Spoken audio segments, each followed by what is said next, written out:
a fait une pitch sur la loi Malraux.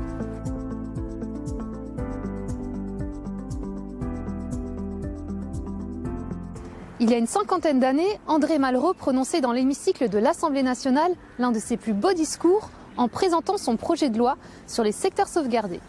À l'époque, dans une France en pleine expansion, où de nombreux chantiers s'ouvrent, il lui importait alors de préserver les centres historiques sans entraver le développement économique.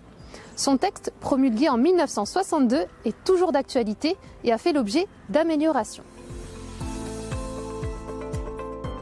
Aujourd'hui, nous retiendrons qu'investir en loi Malraux permet de devenir propriétaire d'un bien situé en cœur de centre-ville historique à forte valeur patrimoniale.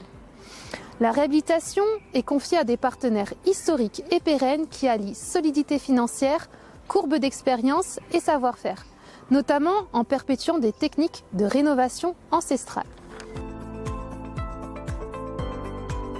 Les travaux nécessaires à la restauration de l'immeuble vous permettront de bénéficier d'une réduction d'impôt. Cet avantage fiscal, non soumis au plafonnement des niches, est calculé sur le montant des travaux, 22 ou 30% en fonction du secteur privilégié. À savoir que le plafond des travaux retenu est de 400 000 € sur une période pluriannuelle de 4 années.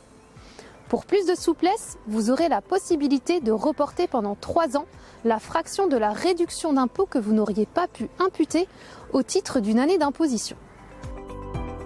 Donc si vous payez plus de 8 000 € d'impôt, que vous êtes amateur de belles pierres et que vous souhaitez participer à la conservation du patrimoine français, ou encore chercher un emplacement de prestige en cœur de centre-ville historique, eh bien je vous invite à prendre attache avec votre conseiller qui sera vous accompagner sur le sujet.